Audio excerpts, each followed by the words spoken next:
Son las 8:34. Saludamos a nuestros panelistas, a María Gabriela Huidobro, decana de Educación y Ciencias Sociales de la Universidad Andrés Bello. ¿Cómo estás, María Gabriela? Muy bien, muchas gracias. Qué gusto gracias. que estés aquí en el estudio nuevamente. Carlos Tromber, escritor y académico de la USACH.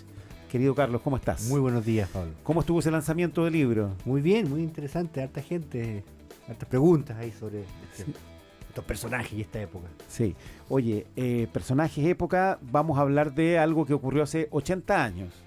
Pero que está muy presente. Es llamativo esto, y yo les quiero preguntar de entrada a ustedes qué les parece que en los 80 años del fin de la guerra, de la Segunda Guerra Mundial, sea hoy día un tema tan presente, más allá de las esferas donde habitualmente se conmemora, ¿no?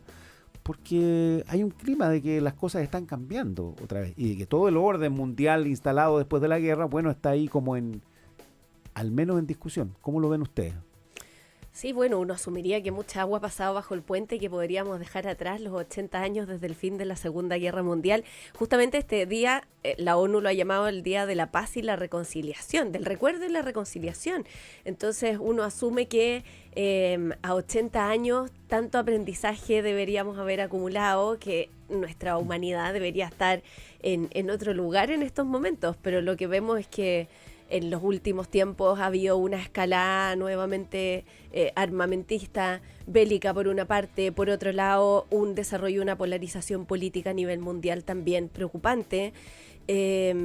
Y ahí viene un poco el cuestionamiento como desde la perspectiva histórica. Yo creo que tanto hemos aprendido finalmente si la historia es casi cíclica y hasta cierto punto estamos condenados a cometer los mismos errores cada cierto tiempo.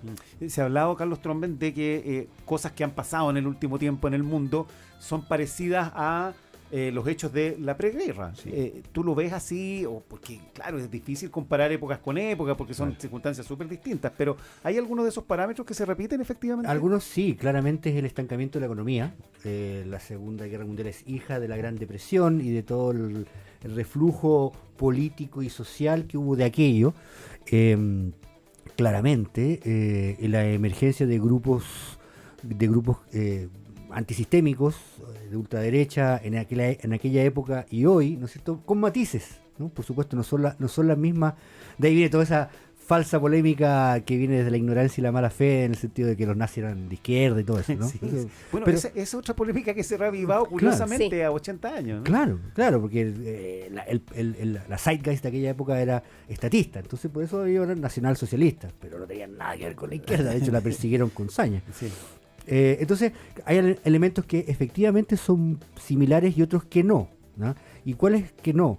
Porque siguen vigentes instituciones como las Naciones Unidas y todo el aparataje que deriva de ella, de los acuerdos de San Francisco, el 45, 46 me parece, y todas las otras instituciones, vale decir, el FMI, el Banco Mundial, la FAO, la OMS, siguen estructuradas y operativas y con bastante influencia, cosa que no existía el 39, que había una Liga de las Naciones que era media floppy, que no tenía fuerza vinculante entre los países. Entonces, hay similitudes, hay estancamiento económico, hay desafección con el statu quo o con los movimientos o partidos políticos tradicionales de izquierda y derecha, pero hay una estructura multilateral mundial que todavía tiene capacidad y agencia. Yo agregaría otra variable, el tema del racismo y la xenofobia, que también van aumentando actualmente y que al final impulsa o extrema los sentimientos nacionalistas o hipernacionalistas que ya pasan a ser negativos. Sí, y que eran parte también de esos ingredientes preguerra. Que permitieron a algunos gobiernos populistas, en el fondo demagógicos, llegar al poder. Sí,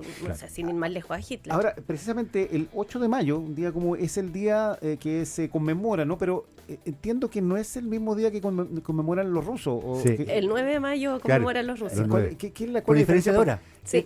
Pero es la rendición de los alemanes, ¿no? La verdad es que la mayo. Primera rendición ellos la firman el 7 de mayo en Rems. Y luego firman el 8 en Alemania. Y bueno, claro, por la diferencia de horas se conmemora por la Unión Soviética el 9, pero... yo creo que también ahí hay un tema de generar tu propia conmemoración, o sea, tomas la excusa de la diferencia de hora, pero hay algo más. María Gabriela, que a 80 años mirando un poco, Carlos nombraba algunas cosas que pasaron después de la guerra, ¿no? Y que tiene que ver con la creación de muchos organismos que hoy día son parte de un paisaje, pero que también están en cuestionamiento. Sí. esta mirada así como de que todos estos organismos nos quieren imponer una agenda y todo lo demás, que viene de la ultraderecha. Pero, ¿qué otras cosas tú crees que son relevantes y que ocurren a partir del fin de la guerra? Y que han, de alguna manera, normado o estado presentes en nuestra historia reciente. Bueno, tiene relación con lo que tú decías, esta como división en el fondo y distanciamiento hasta cierto punto. Yo creo que no era lo que se buscaba, pero entre un occidente y un oriente, y un occidente muy dominado también por la potencia estadounidense fundamentalmente, que de forma, yo creo hasta cierto punto increíble, mantuvo una alianza muy firme con Europa. En el fondo, todas estas potencias del norte de Occidente se mantuvieron muy firmes. Yo diría que ahora con el tema de Trump, de Ucrania, ha venido a cuestionarse un poquitito, pero hasta cierto punto nosotros formamos parte como de un eje, uno podría decir, y los destinos de todos los países a partir sobre todo de la Guerra Fría. Ahora ya no estamos en ese momento, pero hasta cierto punto igual hay ciertas distancias y diferencias culturales que nos han hecho ser quienes somos hasta el día de hoy, desde el siglo XX. ¿Qué otras cosas han cambiado después de la guerra? Porque culturalmente esto es una revolución importante. Claramente, claro. Piensa tú que durante la guerra hubo un empoderamiento de las mujeres, por ejemplo, que entraron al mundo laboral tanto desde la fabricación de armamento, o sea, de la clase obrera, como de lo administrativo, de todo el aparataje que se necesitaba para gestionar la guerra. Entonces, en la posguerra venían unas mujeres empoderadas. Hay un trabajo hermoso de Svetlana Alexievich, ¿no? La guerra que tiene rostro de mujer. ¿Qué pasó en la Unión Soviética con las mujeres que combatieron en el frente, ¿no? Eso es un elemento. Las instituciones cambiaron totalmente. Pensemos en Italia, cayó la monarquía, ¿no? Una monarquía antigua que llevaba casi 80 años, ¿no? Se sustituyó por una república. En el Reino Unido se estableció un gobierno laborista bien de izquierdas, podríamos decir. Su programa era casi el de Allende, digamos, nacionalizó los trenes, el teléfono, hasta Thatcher. Toda esa economía estatal británica con el sistema de salud público universal, el NHS. En fin, hubo una serie de instituciones que cambiaron drásticamente a nivel europeo después de la guerra, prácticas sociales, como decíamos, las mujeres, y la emergencia de los niños de la guerra. Si los niños de la guerra son la generación del rock and roll, los existencialistas, los cuestionadores, ¿no? O sea, todos los que fueron a Woodstock habían nacido en el baby boom después de la guerra. Claro. O sea, el cambio cultural enorme.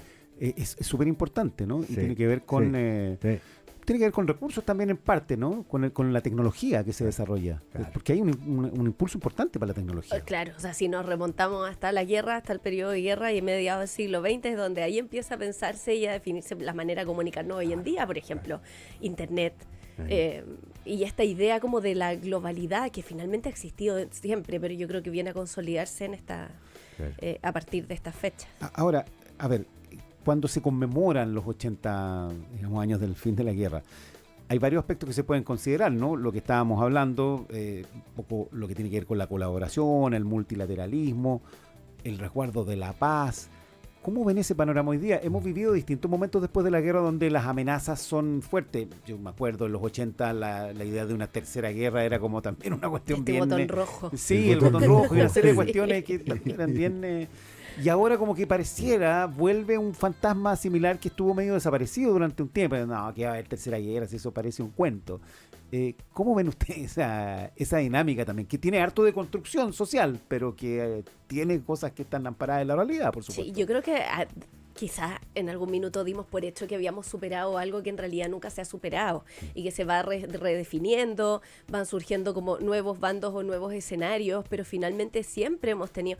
Y en realidad si uno lo mirara esto en perspectiva histórica, por ejemplo, Oriente versus Occidente, algo así, o sea, tú te remontas a las guerras médicas en Grecia y es lo mismo, se van, como digo, redefiniendo porque las lógicas de la guerra también son distintas. Yo creo que eso en parte marca, las dos guerras mundiales marcaron eso sí una diferencia, se empieza a pensar en realidad en una guerra que no tiene que involucrar a la población civil. Surgen estas lógicas en el fondo de que tiene que haber otras reglas en el fondo y entender que esto se tiene que desarrollar solamente en espacios militares o en espacios que están pensados para el mundo bélico, pero vemos como ahora van surgiendo también nuevas armas, nuevas maneras también de enfrentarse y eso es lo que finalmente genera temor. Yo creo que es la incertidumbre, es el hecho de saber y viendo sobre todo estos personajes que están ubicados alrededor del mundo, que son grandes líderes mundiales, grandes digo por el tamaño, no porque sean célebres o admirables, asusta. A mí me gusta mucho la historia de Roma y cada vez que veo estos personajes que son un poco caricaturescos, me recuerdan como a Calígula, a Nerón. Uno dice, estas épocas ya las deberíamos haber superado, y tú ves que finalmente estamos un poco embarrados todavía en lo mismo. Carlos. Sí, en el sentido de la Guerra Fría nos acostumbró un poco, al margen de algunos enfrentamientos casi directos que tuvieron las potencias de entonces, a la guerra proxy, ¿no? Que era que se libraba una guerra a través de otro territorio en que cada potencia apoyaba a un bando en una guerra civil o en un diferendo entre esos países del norte y del sur, o del este y del oeste, ¿no? Y un poco se ve eso ahora. Recién al día de hoy hay una guerra no declarada o un enfrentamiento entre India y Pakistán, que son potencias nucleares. Eso no deja de ser menor. El armamento de Pakistán tiene armamento chino, India más de Occidente, industria propia. Entonces ahí también se ve esa posible fisura en un tinglado internacional. Yo no soy un experto en geopolítica, pero también de ver un poco esa situación, y la guerra de Ucrania, por cierto, que es la primera vez que Rusia ya no es la invasión de Checoslovaquia, que fue como una especie de representación. No, ahora es una guerra, derechamente, ¿no? Con miles y miles de bajas militares y civiles también. Ahora, se supone que las potencias juegan un rol importante en un conflicto, digamos, porque se enfrentan, ¿no? Hoy día vemos una guerra comercial, pero las potencias también han tenido un rol, después de la Segunda Guerra, de control, ¿no? De control de la estabilidad de ese equilibrio, ¿no? Sí. Y ese control aparentemente está como flexibilizándose o decayendo, porque se explica, y algunos analistas explican lo que está pasando en Cachemira, con Pakistán e India, lo que está haciendo Netanyahu en Gaza, que dice, bueno, vamos a desplazar esta población así como si nada, vamos a barrer, vamos a iniciar una... Y otros, porque efectivamente está medio como laxa la cosa, ¿no? Hay una desatención de la preocupación que debería ser permanente mantener ese equilibrio. ¿Ustedes ven ese panorama como una situación de inestabilidad, efectivamente? Yo creo que forma parte como de los ritmos de la historia. En algún minuto, cuando Atenas perdió la guerra del Peloponeso contra Esparta, los griegos empezaron a pensar, bueno, ¿qué hacemos? Porque como para poder reorganizarnos, porque entre todas las polis se lidiaban cuál era la que se iba a llevar finalmente el poder cuando Atenas lo había perdido, y entre Demóstenes y Sócrates discutían sobre eso. ¿Pueden cada uno de los polis, pongamos la analogía ahora, cada uno de los países sostenerse a sí mismo, o necesita siempre que haya una potencia que sea hegemónica y que le dé orden a las demás para que puedan ponerse de acuerdo?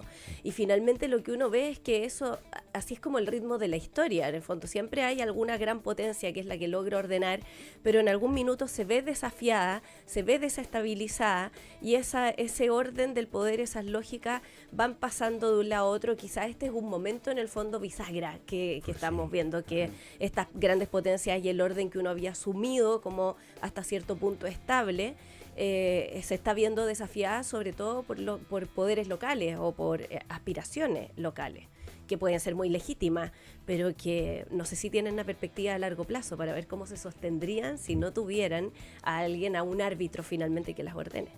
Carlos Trombet, ¿tú lo ves así también? Sí, en ese sentido se habla mucho de en estos procesos electorales donde han surgido estos liderazgos inéditos desde la Segunda Guerra Mundial. El caso de Italia, por ejemplo, era importante y visible, ¿no? Los gobiernos siempre habían sido centro-izquierda, centro-derecha durante todo este periodo. Hasta Giorgia Meloni. Surge también esa imagen, o que lo leí en varios análisis, de la masculinidad herida, donde se incuban sentimientos agresivos, ¿no? Y belicosos, bien concretos, ¿no es cierto?, en la expresión oral y física de los electores, ¿no es cierto? Todos estos liderazgos son abrumadoramente, desde el punto de vista electoral, ¿no?, masculinos, sí, ¿no? 56% de apoyo tiene Milei hoy en hombres, y en las mujeres ya merma.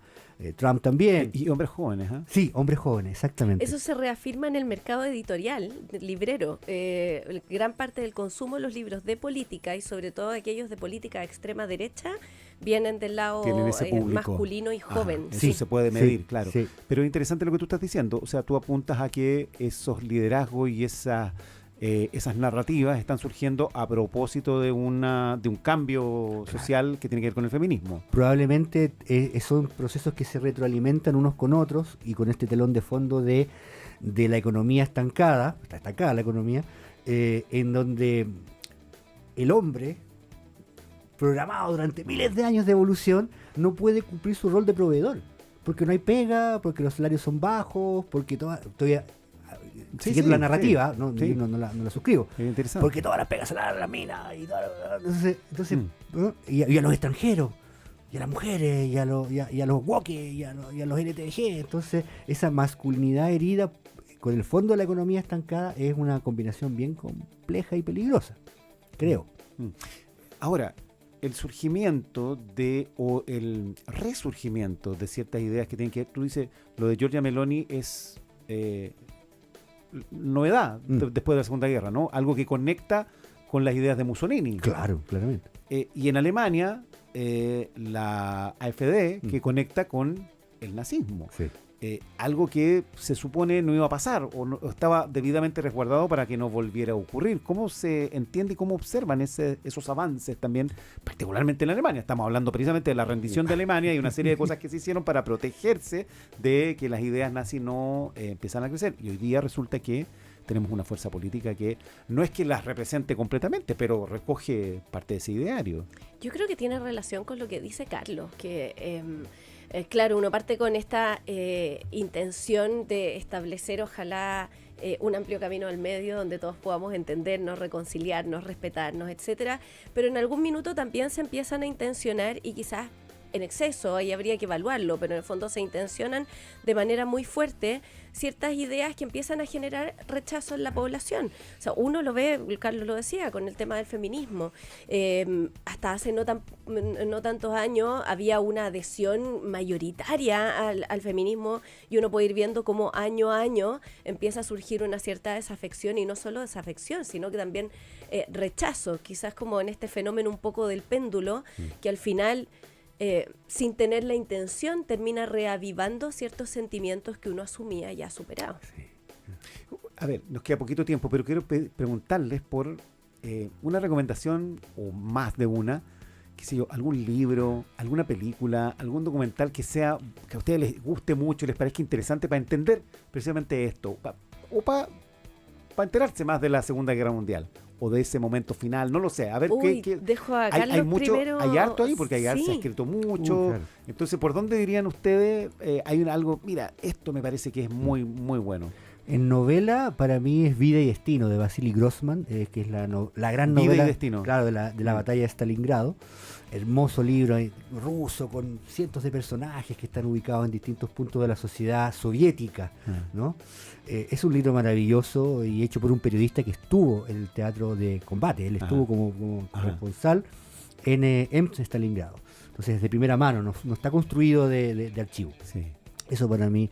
Los libros de Anthony Beevor como historia, Esos son probablemente son súper buenos, súper amenos y muy documentados. Buenos, ¿no? Sí, a mí quizás me salgo de la Segunda Guerra Mundial en particular, pero me gusta mucho porque refleja todos los cambios del siglo XX que venimos hablando, y desde la perspectiva femenina, claro. Es Cisnes Salvajes, que cuenta la historia de una generación, o sea, de 3 generaciones de mujeres en China.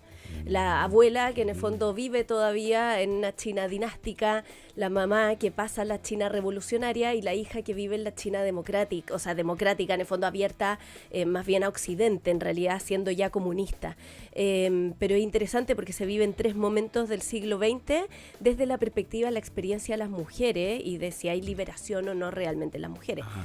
Sin spoilear, pero la hija termina viviendo en Estados Unidos, en el fondo, un poco aspirando a la democracia. Pero es súper interesante, porque además la posición que hoy día China también es interesante como para... Claro. Exacto, una mirada testimonial que viene del otro lado del mundo, pero que se va dando cuenta como este país Cisnes va adaptándose Salvajes, y el mundo también. de Jung Chang. Así es. Ya, está bueno.